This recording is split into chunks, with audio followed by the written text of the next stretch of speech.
আজকের নাটক বিবেকানন্দ মিশন বিদ্যা মন্দিরের কচি কাঁচা শিল্পীদের নিয়ে পরিবেশিত নাটক ক্ষীরের পুতুল। নাটক শুরুর পূর্বে কয়েকটি জরুরি ঘোষণা। যে সকল কচিকাচারা এই নাটকে অংশগ্রহণ করেছে তারা বয়সে অভিজ্ঞতায় অত্যন্ত নবীন, তাই তাদের অনিচ্ছাকৃত ভুল ত্রুটিগুলো আপনারা ক্ষমা সুন্দর দৃষ্টিতে দেখবেন এবং আশীর্বাদ করবেন যেন আগামী দিনে অনেক বড় শিল্পী হতে পারে। নাটকের প্রয়োজনে মঞ্চে কখনো আলো জ্বলবে, কখনো আলো নিভবে। দর্শক মণ্ডলী অযথা উত্তেজিত হবেন না কিংবা কৃত্রিম লেজার লাইট ব্যবহার করবেন না। আমাদের নাটকের শেষ দৃশ্যের শেষ সংলাপ শেষ না হওয়া পর্যন্ত আপনারা আসন ছেড়ে উঠবেন না। ঘোষণাটি শেষ হলো। নমস্কার। পরম পুরুষ ঠাকুর শ্রী শ্রী রামকৃষ্ণ পরমহংসদেবের আশীর্বাদ মাথায় নিয়ে নাট্যাচার্য গিরিশ ঘোষের চরণ বন্দনা করে শুধু জনগণ দেবতা সবাইকে রাত্রিকালীন শৈল্পিক অভিনন্দন জানিয়ে শুরু করছি আজকের নাটক ক্ষীরের পুতুল। রচনা অবনীন্দ্রনাথ ঠাকুর, নির্দেশনায় সন্তু অগস্তি, আলো লালু ইলেকট্রনিক্স, ধ্বনি মা বাসন্তী সাউন্ড সার্ভিস, রূপসজ্জায় মা বর্গভীমা সাজঘর, মঞ্চসজ্জায় সুরবাহার কলা কেন্দ্র, পরিবেশনায় বিবেকানন্দ রামকৃষ্ণ মিশন বিদ্যা মন্দিরের কচি কাঁচা শিল্পীবৃন্দ, পরিচালনায় আমতল্লা বিবেকানন্দ মিশন বিদ্যা মন্দির। শুরু করছি আজকের নাটক ক্ষীরের পুতুল।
বলছি তোরা থাম, চুপ কর। লক্ষ্মী হয়ে চুপটি করে সবাই বস। চুপ চুপ, সবাই চুপ। দাদু গল্প বলবে।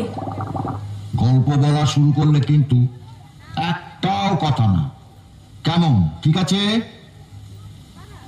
একটা রাজ্য ছিল, সেই রাজ্যের নাম দিগনগর। অনেক অনেক দূরে, সাগর নদী জঙ্গল পাহাড় ছাড়িয়ে সে এক রূপকথার দেশে।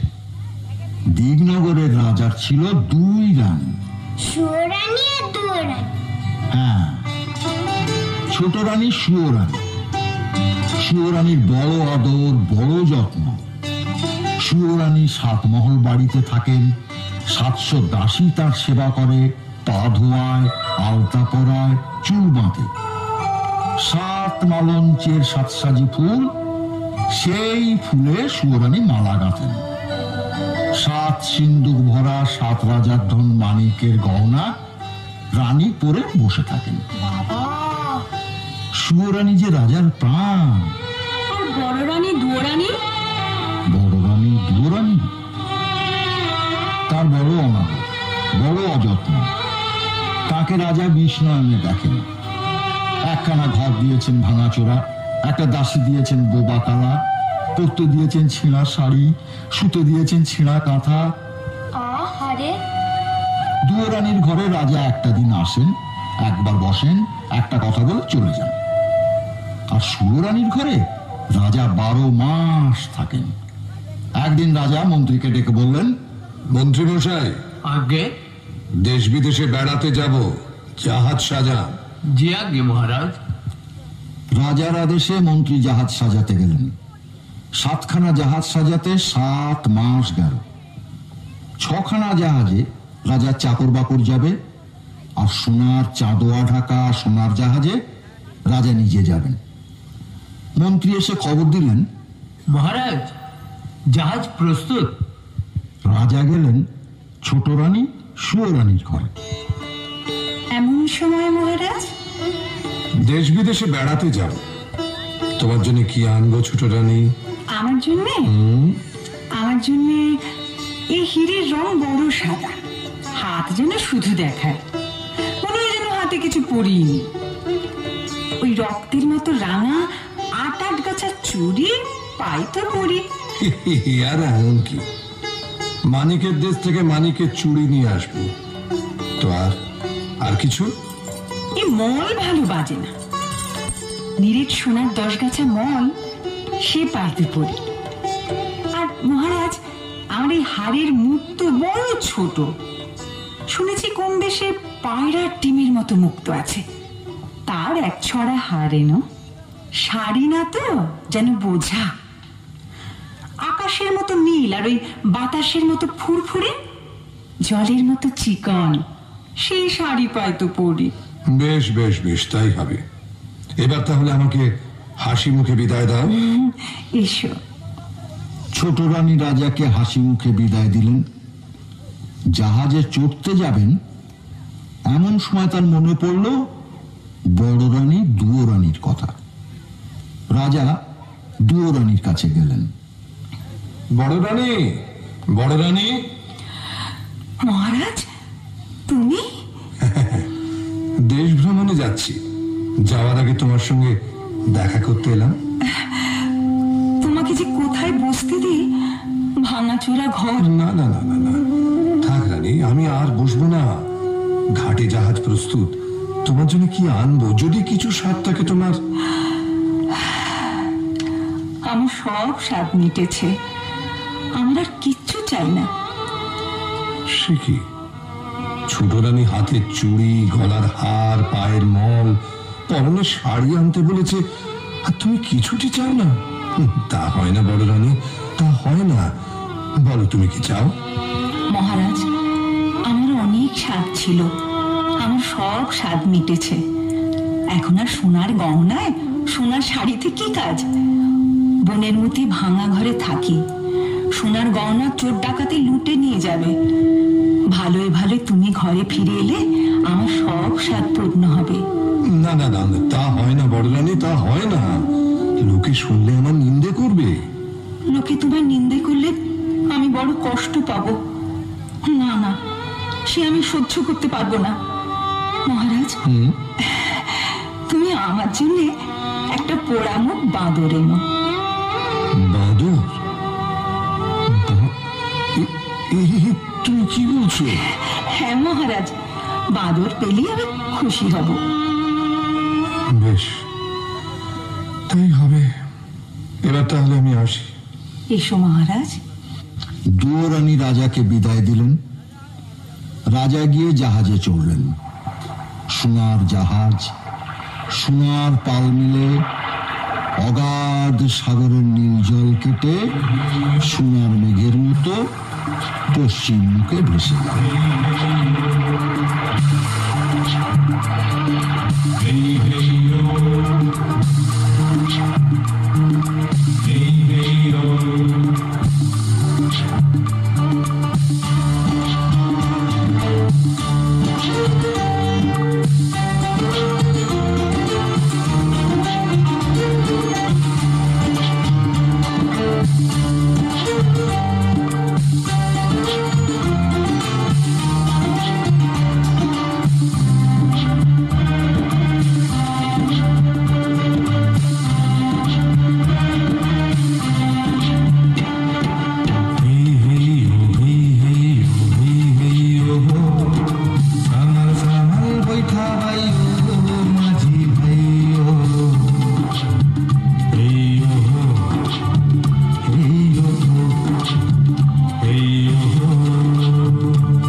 থুই থুই রাজার জাহাজ ঢেউয়ের মাথায় দোলে, লোক লস্কর দাস দাসী সব চলে সদল বলে, মুক্ত মানিক হীরার দেশে জাহাজ ভেসে চলে রে, জাহাজ ভেসে চলে।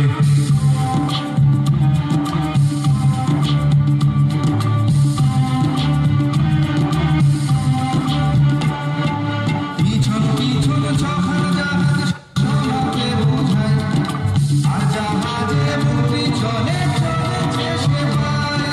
পিছন পিছন ছখান জাহাজ সোনাতে বোঝায়, আর জাহাজে মন্ত্রী চলে চলেছে সেবাই। আকাশ পাতাল মাতাল করে ও মাঝি গান গাইও,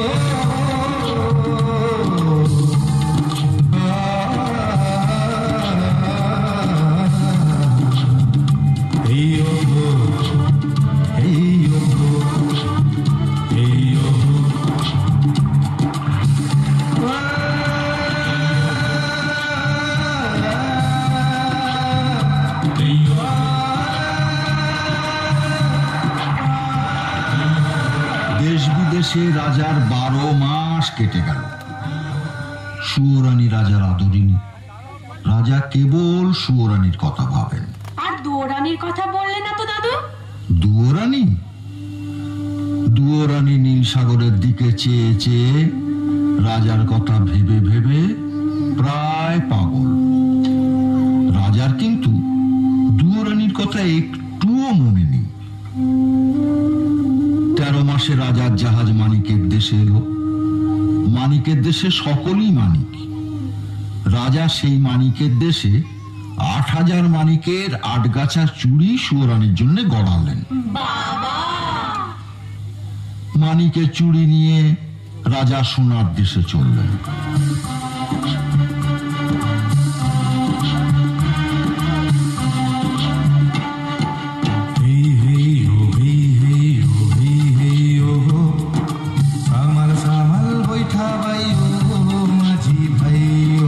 সোনার দেশে নিরেট সোনার 10 গাছা মল গড়ালেন।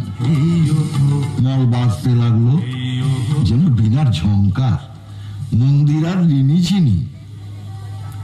রাজা এলেন মুক্তোর রাজ্যে। সেই দেশের রাজার বাগানে 2টো পায়রা। পান্নার গাছে মুক্তোর ফল খেয়ে মুক্তোর ডিম পাড়ে। ডিমের মতো বড় বড় মুক্তো দিয়ে সেই দেশের রানী মুক্তোর মালা গাঁথেন। রাজা 1 জাহাজ রূপো দিয়ে সুয়োরানীর গলায় দিতে 1 ছড়া হার কিনলেন।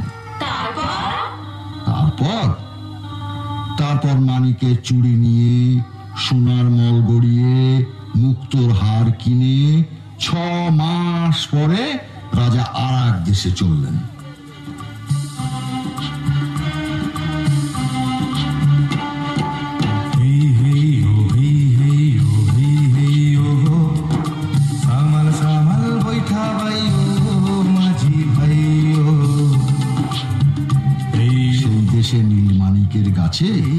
নীল গুটি পোকা নীলকান্তমণির পাতা খেয়ে জলের মতো চিকন, বাতাসের মতো ফুরফুরে, আকাশের মতো নীল রেশমের গুটি বাঁধে।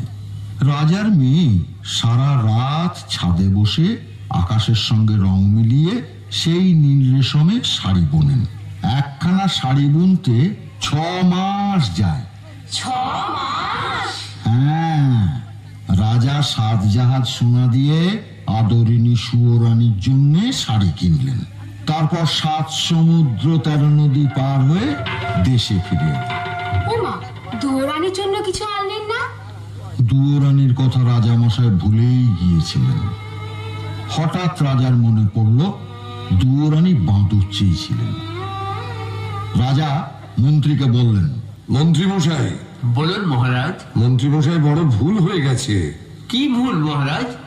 বড় রানী শাড়ি গয়না কিছুটি চায়নি, শুধু একটা ছোট্ট বাঁদর চেয়েছিল। বাঁদর আনা হয়নি। দেখুন একটা ছোট্ট বাঁদর খুঁজে পান কিনা। যে আজ্ঞে মহারাজ। মন্ত্রী মশাই বাঁদরের সন্ধানে চলে গেলেন।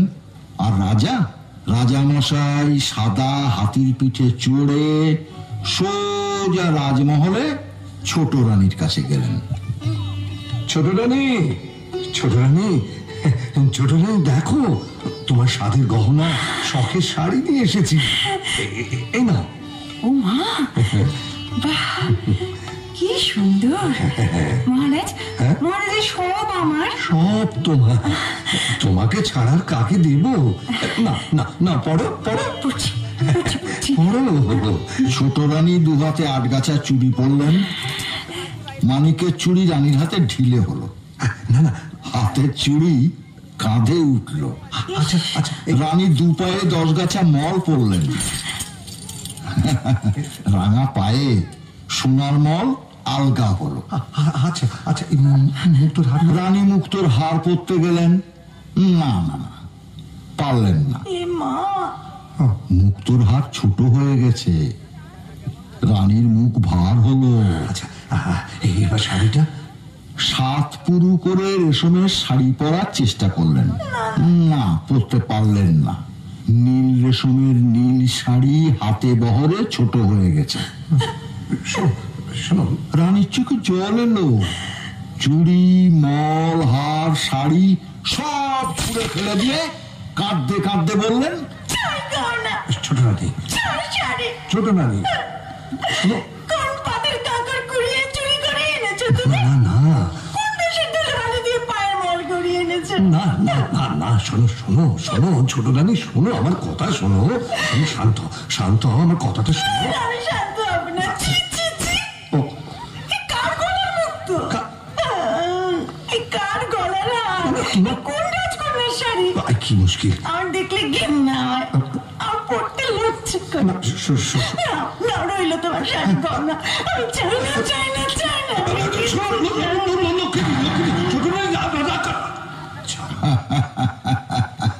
বুঝলে না, সুরানীর খুব রাগ হয়েছে। গয়না শাড়ি কিছু পরতে পারলেন না তো, তাই রানী রাগে অভিমানে গোসা ঘরে খিল দিয়ে দিলেন। রাজামশাই আর কি করেন? রানী কিছুতেই দরজা খুললেন না দেখে রাজসভায় এসে মুখ ভার করে বসে রইলেন। এমন সময়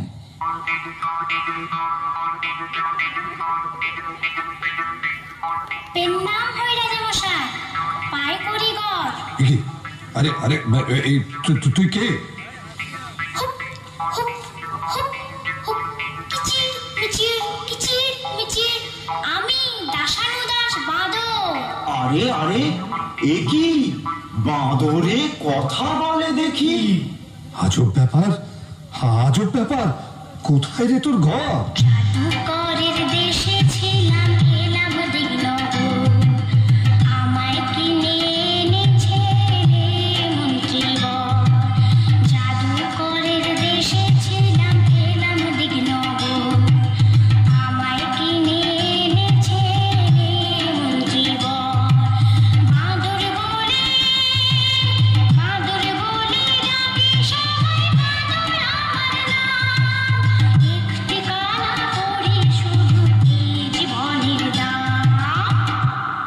হ্যাঁ মহারাজ, বাঁদর ঠিক কথা বলেছে। রাজ্যের মাঠ ঘাট দোকানপাট খুঁজে কোথাও না পেয়ে শেষে জাদুকরের দেশে এক বণিকের কাছ থেকে এক কানা করি দাম দিয়ে একে কিনে এনেছি। বেশ করেছেন, বেশ করেছেন। ওকে বড় রানীর কাছে আমি দিয়ে আসবো। কিন্তু মন্ত্রীমশাই, বলুন মহারাজ। মন্ত্রীমশাই, খুব আশ্চর্য লাগছে। এত কষ্ট করে, এত সোনা দানা মোহর ব্যয় করে, এত দূর দেশ থেকে ছোট রানীর জন্য চুড়ি, হার, রেশমের শাড়ি নিয়ে এলাম। অথচ অথচ সব ছোট হয়ে গেল, গায়ে হলো না, পরতে পারলো না শাড়ি। সত্যি এ আশ্চর্যের কথা। এমন কি করে হলো মহারাজ? কে আসছে? তুই হাসছিস যে বড়? আপনার দুঃখ দেখে হাসি পাচ্ছে। এত কষ্ট করে দেশ বিদেশ ঘুরে গয়না শাড়ি সব আনলেন, অথচ ছোট রানী পড়তে পারলেন না। তাই বড় দুঃখ হচ্ছে আর হাসি পাচ্ছে।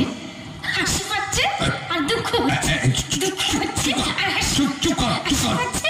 চুপ কর। একটা কথা বলবো রাজামশাই। তুই আবার কি বলবি? আসলে কি জানেন রাজামশাই, এসব দেবকন্যার হাতে বোনা, নাগকন্যার হাতে তৈরি জিনিস, মায়া রাজ্যের এইসব শাড়ি গয়না বড় ভাগ্যবতী পুণ্যবতী না হলে কেউ পড়তে পারে না। একটা কথা বলবো রাজামশাই। আবার কি বলবি? এইসব শাড়ি গয়না রাজভাণ্ডারে তুলে রাখুন, যাকে বউ করে ঘরে আনবেন তাকে পড়তে দেবেন। বউ মানে ছেলের বউ?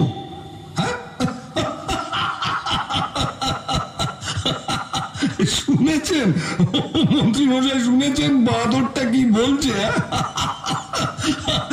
আরে ছেলেই নেই তো ছেলের বউ। যাকে যাকে ওসব বাঁদরের কথা। মন্ত্রী মশাই, আপনি বরঞ্চ এক কাজ করুন, শ্যাকরার দোকানে গিয়ে ওই ছোট রানীর জন্য গয়না গড়তে দিয়ে আসুন। যান যান যান যান যান। জি আজ্ঞে মহারাজ। ও আর হ্যাঁ শুনুন, রাজ্যের সবচেয়ে ভালো তাঁতিকে ছোট রানীর জন্য সুন্দর শাড়ি বুনে দিতে বলুন, যেন খুব সুন্দর হয়। এই শাড়ি গহনাগুলো রাজভাণ্ডারে তুলে রাখুন। যদি বউ ঘরে আনতে পারি তখন তাকে পড়তে দেব, বাঁদরে যখন বলেছে। মন্ত্রী মশাই শ্যাকরার দোকানে গেলেন ছোট রানীর জন্য গয়না গড়তে দিতে, আর রাজামশাই বাঁদরকে সঙ্গে নিয়ে গেলেন বড় রানীর কাছে। বড় রানী। মহারাজ, তুমি? এসো এসো এসো।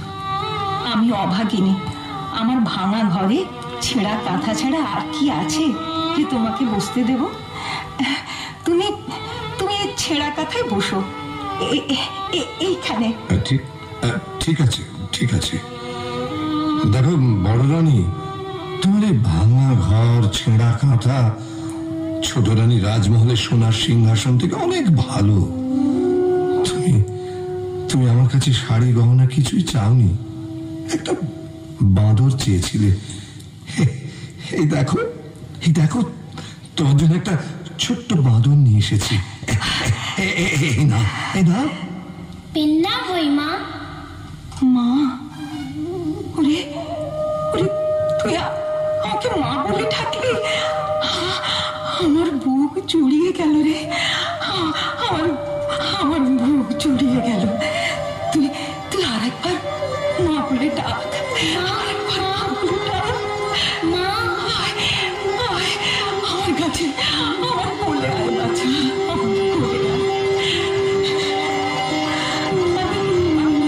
খুশি হয়েছি মহারাজ, খুব খুশি হয়েছি। তুমি এতদিনে আমাকে একটা সাথী এনে দিয়েছো, সে আমাকে মা বলে ডেকেছে, আমার বুক জুড়িয়ে গেল। তুয়োরানী সেই ভাঙা ঘরে দুধ কলা দিয়ে বাঁদরকে নিজের ছেলের মতো পালন করতে লাগলেন। দিনের পর দিন, মাসের পর মাস, বছরের পর বছর কেটে গেল। দুয়োরানী বাঁদরকে কোলে নিয়ে রাজমহলের দিকে তাকিয়ে কাঁদেন আর কাঁদেন, কাঁদেন আর কাঁদেন। মা, ও মা, তুই কাঁদিস কেন মা? কই না তো। ওই তো তোর চোখে জল, তুই আমাকে ফাঁকি দিতে পারবি না। রাজবাড়ির থেকে তাকিয়ে তুই কেন কাঁদিস? তুই কাঁদলে আমার বড় কষ্ট হয়। তোর কিসের দুঃখ? বল মা, বল, তুই আমাকে বল। সে বড় দুঃখের কথা। ওই যে রাজবাড়ি, ওখানে আমার সব ছিল। 700 দাস দাসী, 7খানা মালঞ্চ, 7 সিন্ধুক গয়না, আমার সব শান্তি, সব সুখ, আমার সর্বস্ব ধন রাজা সব কেড়ে নিয়েছেন। কার কথায় মা? আমার সতীন, রাজার ছোট রানী, রাজাকে জাদু করে রেখেছে। আমার কিসের দুঃখ বল? আমি রাজার মেয়ে ছিলাম, রাজার বউ হলাম, 7 মহল বাড়ি পেলাম, 700 দাস দাসী পেলাম, মনের মতো স্বামী পেলাম। জানি না কোন পাপে, কার অভিশাপে রাজার কোলে সোনার চাঁদ রাজপুত্র দিতে পারলাম না।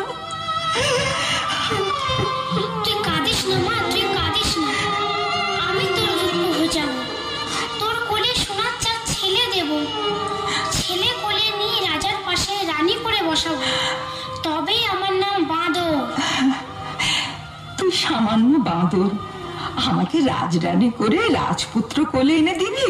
হ্যাঁ মা, যদি তুই আমার কথা মতো কাজ করতে পারিস, তোর রাজবাড়িতে যেমন ঐশ্বর্য ছিল, যেমন আদর ছিল, আবার তা ফিরে পাবি।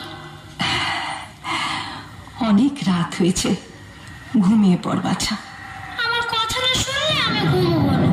ওই দেখ, পশ্চিমের আকাশে মেঘ জমেছে, বৃষ্টি এলো বলে। আয় বাছা, তুই আমার বুকের মধ্যে মাথা রেখে ঘুমিয়ে পড়। আয় বাছা।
সকাল হয়েছে, সোনা রোদ মুখে পড়তেই দুয়োরানী উঠে বসলেন। জেগে উঠে দেখলেন বাঁদর নেই। বাঁদর নেই? বাঁদর কোথায় গেল দাদু? আরে বাঁদর তখন রাজসভায় রাজা মশাইয়ের কাছে। তুই কি খবর এনেছিস? বড় সুখবর এনেছি মহারাজ। সুখবর তুই এনেছিস? শুনেছেন শুনেছেন মন্ত্রী মশাই, বাঁদরে সুখবর এনেছে। বল বল বল দেখি, তোর সুখবর কি সেটা শুনি, বল। মায়ের আমার ছেলে হবে। বলিস কি? দুরানির ছেলে হবে? সত্যি সত্যি তো সুখবর, আনন্দের খবর। এনে তোকে আবার গলার গজমতি হার উপহার দিলাম। এ কি করলেন মহারাজ? বাঁদরের কথায় বিশ্বাস করে বহুমূল্য হারটা দিয়ে দিলেন। রাজপুত্রের তুলনায় গজমতির হার অতি তুচ্ছ জিনিস মন্ত্রী মশাই। বাঁদরের কথা যদি মিথ্যে হয় তাহলে ওর গলা কাটবো। জানি রাজা মশাই, আর আপনিও জেনে রাখুন মন্ত্রী মশাই, আমি বনের বাঁদর, সত্যি কথা ছাড়া মিথ্যা বলি না। বাঁদর আনন্দে নাচতে নাচতে এ গাছের ডাল ও গাছের ডাল লাফাতে লাফাতে দুয়োরানীর কাছে চলে গেল। বাছা সকাল থেকে যে কোথায় গেল? মা, ওই তো, এই তো আমি এসে গেছি। হ্যাঁ রে, কোথায় ছিলি বাছা? এই দেখ তোর জন্য কি এনেছি। তুই রাজার রানী, গলায় দিতে হার পাসনে, কাঠের মালা পরে থাকিস। এই নে হার পর। হ্যাঁ রে, এই হার তুই কোথায় পেলি? এই যে রাজার গলার গজমতির হার। আমি যখন রানী ছিলাম তখন রাজার জন্য গেঁথেছিলাম। এই হার কোথায় পেলি বাবা? বল, হ্যাঁ রে, কোথায় পেলি? আরে রাজা কি এ হার ফেলে দিয়েছেন? রাজপথে কি কুড়িয়ে পেয়েছিস বাবা? না মা, কুড়িয়ে পাইনি। তবে কি তুই চুরি করেছিস? ছি মা, চুরি করব কেন? চুরি করা মহাপাপ। আজ রাজাকে একটা সুখবর দিয়েছি, তাই রাজা খুশি হয়ে আমাকে এই হারটা দিয়েছে। তুই কি এমন সুখের সন্ধান পেলি যে রাত না পোয়াতে রাজবাড়িতে ছুটে গিয়ে রাজাকে সুখবর দিয়ে এলি? কাল রাতে আমি একটা সুন্দর স্বপ্ন দেখেছি। স্বপ্ন? হ্যাঁ মা, আমি স্বপ্ন দেখেছি আমার একটা ভাই হয়েছে, তোর কোলে খোকা এসেছে, সেই খোকা রাজ সিংহাসনে বসেছে। তাই ছুট্টে রাজাকে খবরটা দিতে গিয়েছে। তুই কি করেছিস? রাজা আজ শুনলেন ছেলে হবে, কাল জানবেন মিথ্যে কথা।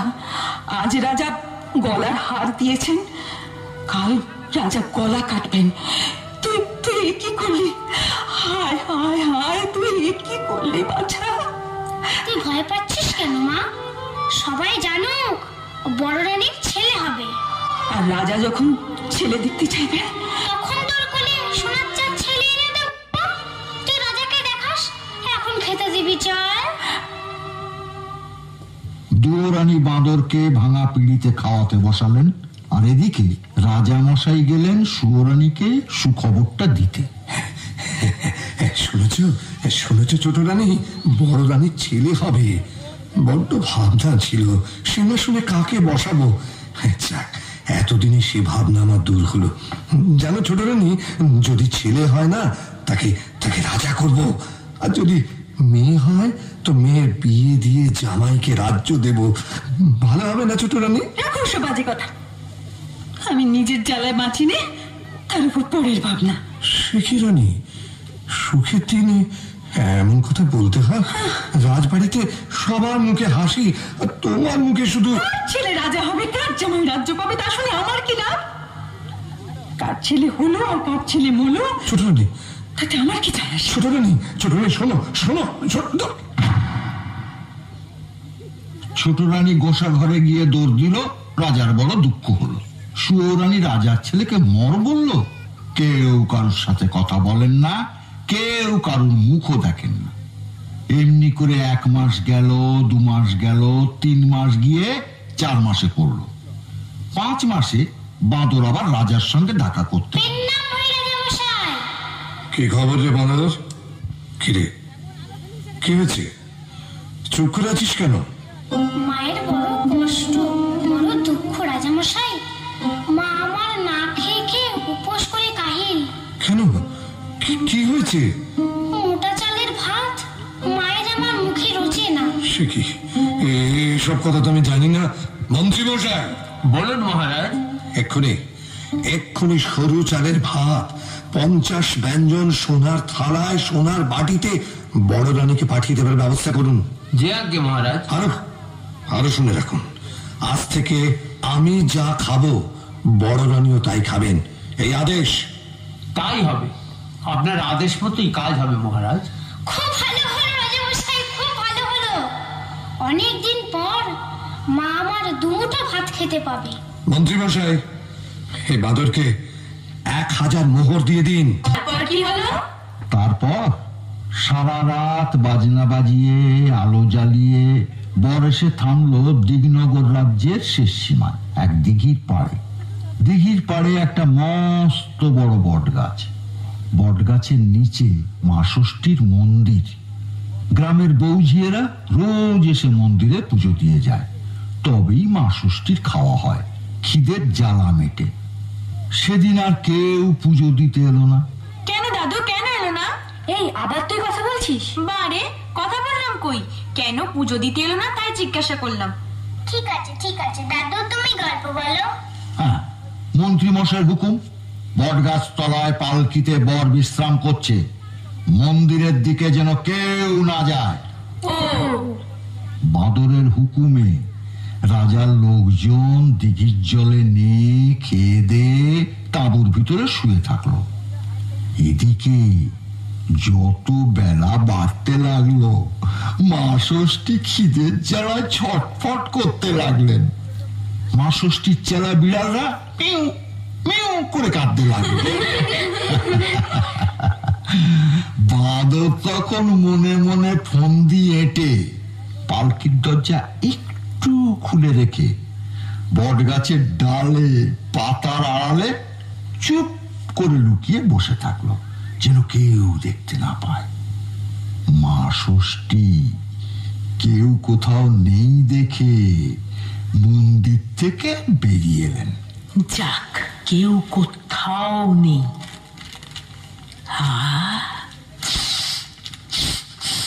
কি সুন্দর ক্ষীরের গন্ধ, কিন্তু কেউ তো আজ নৈবেদ্য দিতে আসেনি। তবে ক্ষীরের গন্ধ কোথা থেকে আসছে? হ্যাঁ, ওই তো ওখানে একটা পালকি। দেখি দেখি পালকির মধ্যে কি আছে দেখি। উমা, এই যে ক্ষীরের পুতুল বর সাজিয়ে বসিয়ে রেখেছে। বড্ড খিদে পেয়েছি, আর আমি সহ্য করতে পারছি না। এবার খাই, একে খাই। ও বাবা, না না, দিঘির পাড়ে লোকগুলো জেগে বসে আছে, আগে ওদের ঘুম পাড়ায়, তারপর খাবো।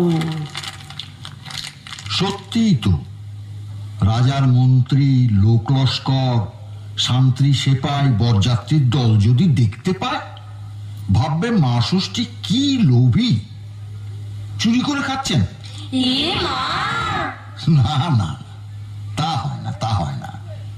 তাই মা ষষ্ঠী মনে মনে ঘুমের দেশের 2 বোন ঘুমপাড়ানি মাসি পিসিকে স্মরণ করলেন, আর অমনি ঘুমের দেশ থেকে ঘুমপাড়ানি মাসি পিসি ছুটে এলো। মা ষষ্ঠী ডাকছো কেন ভাই?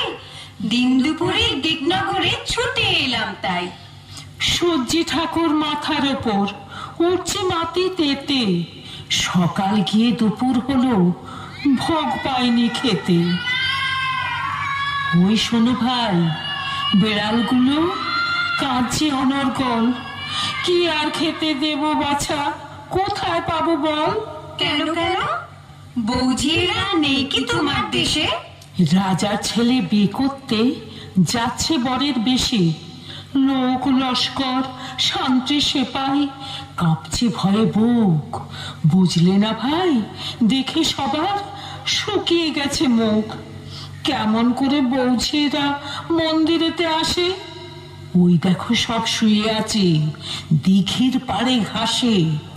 ঘুম পাড়িয়ে দে না ওদের, ঘুমের মাসি পিসি। পালকি থেকে ক্ষীরের পুতুল আমি খেয়ে আসি।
কেবল গাছের ডালে লুকিয়ে থাকা ছোট্ট বাঁদর। বুঝলে না, বাঁদর তো আর মানুষ না, পশু, তাই সে ঘুমোয়নি। সে তার ছোট ছোট চোখ মেলে সব দেখছে। মা ষষ্ঠী আস্তে আস্তে পালকির দরজা খুললেন। ক্ষীরের ছেলে তুলে নিলেন। বাহ, কি সুন্দর! কোনটা আগে খাই, কোনটা আগে খাই? মাথাটা খাই না পেটটা খাই না হাতটা খাই? না, মাথাটা আগে খেয়ে ফেলি। কি সুন্দর! পেটটা কিরম তুলতুল করছে। পেটটা খেয়ে নে। এবারে পাটা খাই। তারপর তাড়াতাড়ি মুখ মুছে যেই মন্দিরের মধ্যে ঢুকতে যাবেন, অমনি বাঁদর ঝুপ করে গাছ থেকে লাফিয়ে পড়ে মা ষষ্ঠীর আঁচল টেনে ধরল। কোথায় যাচ্ছ মা ঠাকুরন? ভেবেছো কেউ দেখতে পাইনি? ক্ষীরের ছেলে চুরি করে খেয়ে পালাচ্ছ? আমি সব দেখেছি।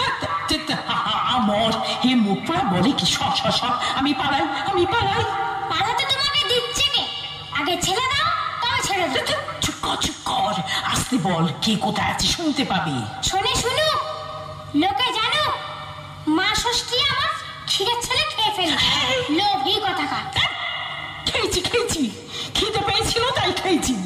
এই যে মা ষষ্ঠী, আমার ক্ষীরের ছেলে ফেরত দাও। এই দেখ, এখন কোথা থেকে পাবো বল? তা জানি না, মা আমার ক্ষীরের ছেলে গড়িয়ে দিয়েছে, বিয়ে দিতে নিয়ে যাচ্ছি। রাজামশাই পাটলিনগরে বিয়ে বাড়িতে অপেক্ষা করছেন। আমরা ছেলে নিয়ে পৌঁছলে ছেলের বিয়ে দেবেন। ছেলে নিয়ে না গেলে রাজামশাই আমার মাথা কাটবেন, মায়েরও মাথা কাটবেন। আমার ক্ষীরের ছেলে ফেরত দাও, ফেরত দাও। এই দেখো, এ তো মহা মুশকিলে পড়লাম। আমি সব ভাইকে বলে দেবো তুমি দেবতা হয়ে ক্ষীরের ছেলে চুরি করে খেয়েছো। দাঁড়া বাবা, দাঁড়া, দেখি কি করতে পারি। হ্যাঁ, হয়েছে। এই ওই দেখ না, ওই বটতলায় আমার ছেলে মেয়ের দল সব খেলা করছে। ওর মধ্যে যে ছেলেকে তোর পছন্দ হয় তাকে তুই নিয়ে যা। হ্যাঁ রে, আমার বরে দৌড়ানি তাকে নিজের ছেলে মতো করে দেখবে। কই কাউকে তো দেখতে পাচ্ছি না। এই স্বপ্নের রাজ্য, আমি বর না দিলে কিছুই দেখতে পাবি নে।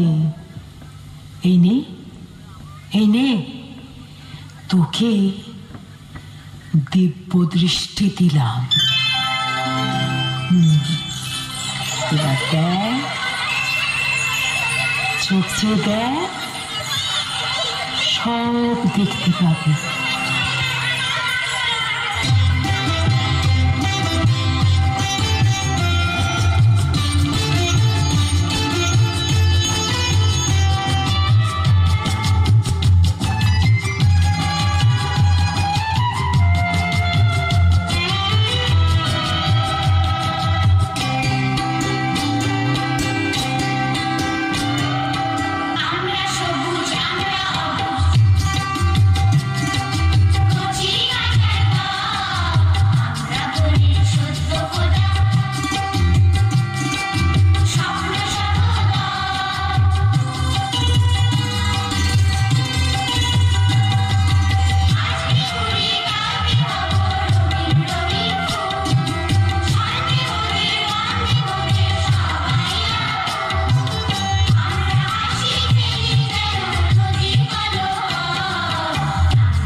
বাঁদর দেখলো বটগাছতলা ছোট ছোট ছেলে মেয়েতে ভর্তি। আমাদের মতো? ঠিক তোমাদের মতো। কেউ দস্যি, কেউ লক্ষ্মী, কেউ বাঁশি বাজাচ্ছে, কেউ পায়ে নুপুর বাজিয়ে কচি কচি হাত ঘুরিয়ে নেচে গিয়ে বেড়াচ্ছে। সেই ছেলে মেয়ের মধ্যে একটা ছেলেকে বাঁদরের খুব পছন্দ হলো। ছেলে না তো, যেন রাজপুত্তর। বাঁদর ছেলেটাকে তাড়াতাড়ি কোলে তুলে নিল। যেই বাঁদর ছেলেটাকে কোলে তুলে নিল, অমনি স্বপ্নের দেশ যেন কোথায় মিলিয়ে গেল। বাঁদর দেখলো কোথায় ষষ্ঠী ঠাকুর, কোথায় কে? বটতলায় দিঘির পাড়ে ছেলে কোলে সে একা দাঁড়িয়ে আছে। বাঁদর তখন লোকজন ডেকে সেই সোনার চাঁদ ছেলেকে রাজপুত্রের সাজে সাজিয়ে পালকিতে বসিয়ে বাদ্যি বাজিয়ে ছেড়ে চলে। এদিকে বেয়াই বাড়ি বসে রাজা ভাবছেন, বাঁদর তো এখন এলো না, আমার সঙ্গে মিথ্যে কথা বললো। রাজ্যে ফিরে গিয়ে ওর মাথা কাটবো। বিয়ের কোনেটি ভাবছে, না জানি বর দেখতে কেমন। মেয়ের মা বাপ ভাবছে, বুকের বাছা পর হয়ে যাবে। দাস দাসীরা ভাবছে, কাজ কখন সারা হবে? ছাদে উঠে বর দেখবো।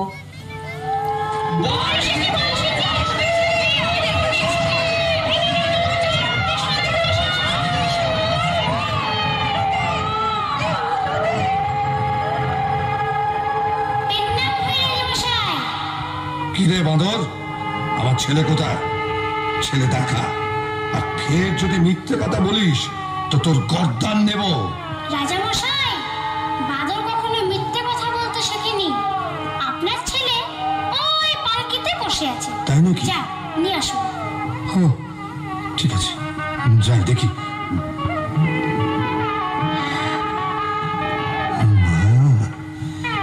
কি সুন্দর! বাদর তো মিথ্যে কথা বলেনি। এসো বাবা, এসো এসো আমার সঙ্গে, এসো এসো এসো বাবা, এসো এসো। ছেলেকে পেয়ে রাজামশাইয়ের খুব আনন্দ। ছেলের হাত ধরে নিয়ে এসে সবাই বসালেন। ও মা, কি সুন্দর বর! দেখ, কি সুন্দর জামা, কি সুন্দর বর। পাটলি রাজ্যের রাজা মেয়ের হাত জামাইয়ের হাতে সঁপে দিলেন। দিগনগরের রাজার ছেলের সঙ্গে পাটলি রাজার মেয়ের বিয়ে হয়ে গেল। রাজা ছেলের বিয়ে দিয়ে তারপর দিন ছেলে বউ নিয়ে বাঁদরের সঙ্গে দেশে ফিরে গেলেন। বিয়ের বাজনা শুনে বড় রানী দুয়োরানীর বুক ভয়ে কাঁপতে থাকে। কি জানে বাঁদর আবার কি অঘটন ঘটিয়ে বসে আছে। নতুন মহলের দাস দাসীদের আনন্দ আর ধরে না। ছুটে এসে দুয়োরানীকে খবর দিল, মা, মা, বড় রানীমা, মহারাজা ছেলে বউ নিয়ে ঘরে এসেছেন, বউ বরণ করবেন, চলুন মা। মা, চোখে জল মুছ মা। এই দেখ, তো ছেলে বউকে নিয়ে এসেছি। কি বললি মা? বরণ করে ঘরে তোল মা। বলেছিলাম না মা, তোর দুঃখ আমি ঘোচাবো। তুই ছেলে পেয়েছিস, ছেলের বউ পেয়েছিস, 7 মহল বাড়ি, 700 দাস দাসী, রাজ স্বামী ফিরে পেয়েছিস। এবার তুই একটু হাস মা, একটু হাস মা। কতদিন তুই হাসিসনি। তোর হাসি দেখে আমি মন ভরাই। বনের প্রাণী বনে চলে যায় না।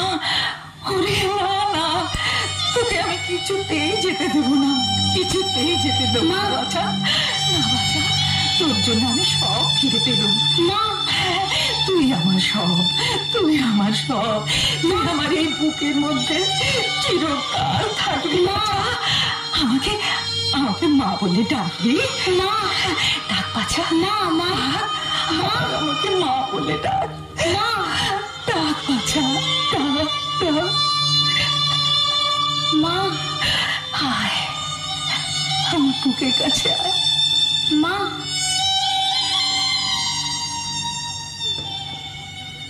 রাজার মনে আনন্দ আর ধরে না।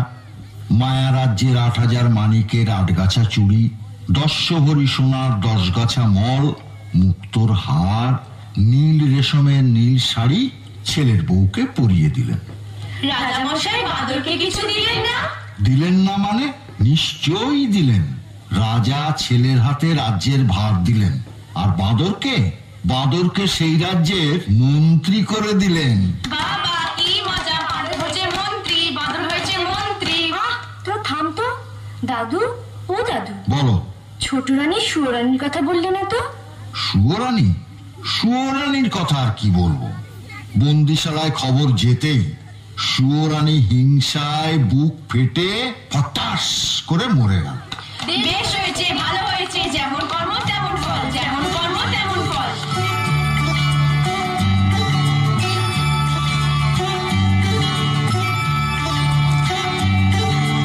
আমার কথাটি পুরনো, নোটে গাছটি মোড়লো। আমার কথাটি পুরনো, নোটে গাছটি মোড়লো। ক্ষীরের পুতুল গল্প শুনে মনটা তোদের জুড়লো। আমার কথাটি পুরনো, নোটে গাছটি মোড়লো।